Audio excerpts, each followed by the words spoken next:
A Bíblia Nossa de Cada Dia está começando agora e você é muito bem-vindo para nós meditarmos em mais um capítulo da Palavra do Senhor. Aqui nesse canal, se você é novo, fique sabendo, todos os dias nós meditamos na Palavra do Senhor, nós lemos, compreendemos e aplicamos para as nossas vidas, porque Deus tem sempre algo novo para falar conosco. Vamos começar?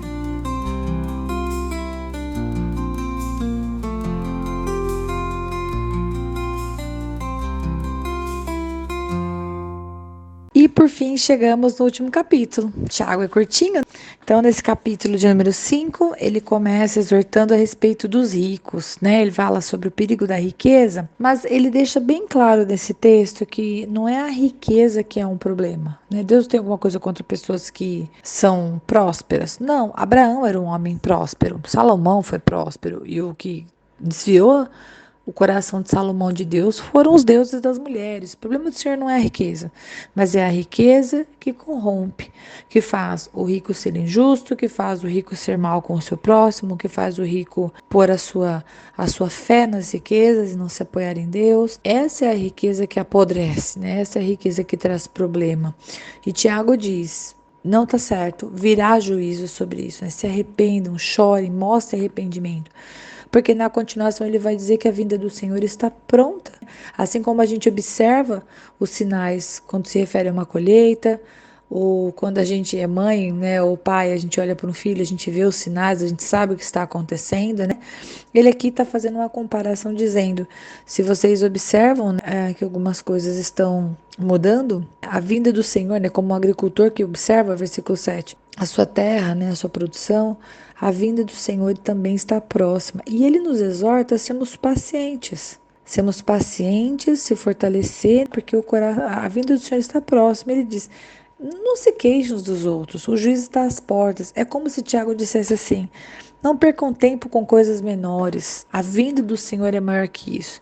Tudo que deve ser feito para a vinda do Senhor é maior que isso, né? Como, por exemplo, testemunhar o amor do Senhor. Enquanto muitos cristãos muitas vezes se perdem com disputas, com brigas entre eles esquecem do foco, do objetivo, que é anunciar o evangelho, que é amar o mundo, que é ser exemplo, que é ser luz, para que Jesus venha a ser glorificado. E então, Tiago nos exorta a ter paciência perante o sofrimento, seguindo os exemplos dos profetas, que a gente continue fazendo a vontade do Senhor e que tenha paciência quando sofrer por causa disso. É isso que ele vai falar no versículo 10 e no versículo 11. E no versículo 12 ele nos ensina uma coisa muito legal, que eu acho que é legal porque vai contra, pelo menos o que eu vivi na minha infância. Na minha infância era muito comum jurar. Eu juro isso, eu juro aquilo.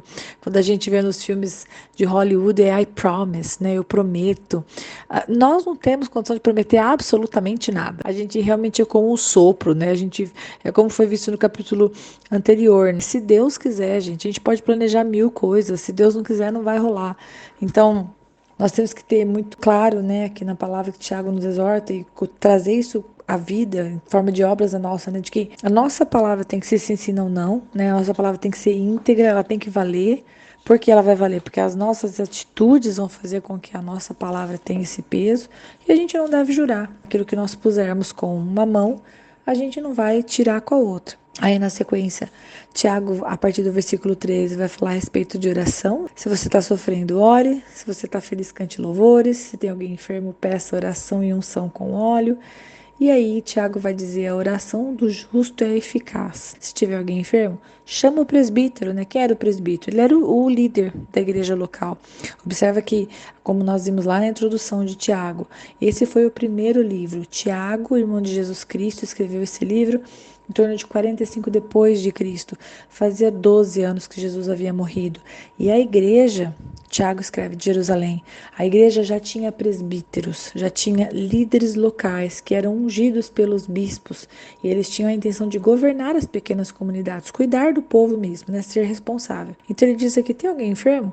Chama o presbítero. A oração da fé vai fazer com que Deus levante o doente, né? Os pecados vão ser perdoados, caso o problema da enfermidade seja por um pecado não perdoado, por exemplo. E daí Tiago emenda nesse sentido, né, dizendo: confessai os vossos pecados uns aos outros e orai uns pelos outros para serem sarados. que demonstrando que há cura quando a gente abre o nosso coração para uma pessoa de Deus e ela intercede, né? Deus ouve a oração. Tiago vai usar Elias como exemplo, né? Dizendo que Elias era um homem como nós. E quando ele orou para que não chovesse por 3 anos e meio, o Senhor não somente ouviu a oração dele, atendeu a oração dele, mas o Senhor sustentou a oração dele por 3 anos e meio. Isso é muito grandioso. Ele é um homem como nós. O Espírito Santo de Deus permitiu que Tiago escrevesse isso para nós. Ele era um homem como nós. E Deus ouviu a sua oração.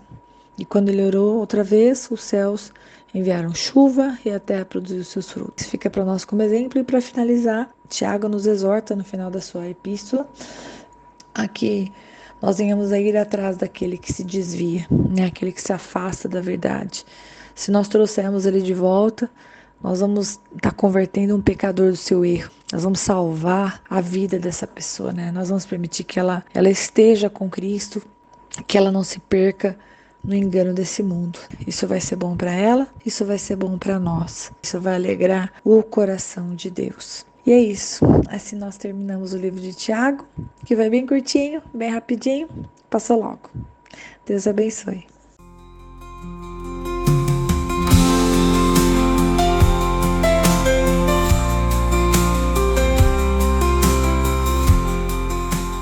Se você ficou até agora, não vai embora não. Agora é hora de você curtir, comentar, compartilhar esta palavra, porque se ela abençoou você, ela pode abençoar outra pessoa também.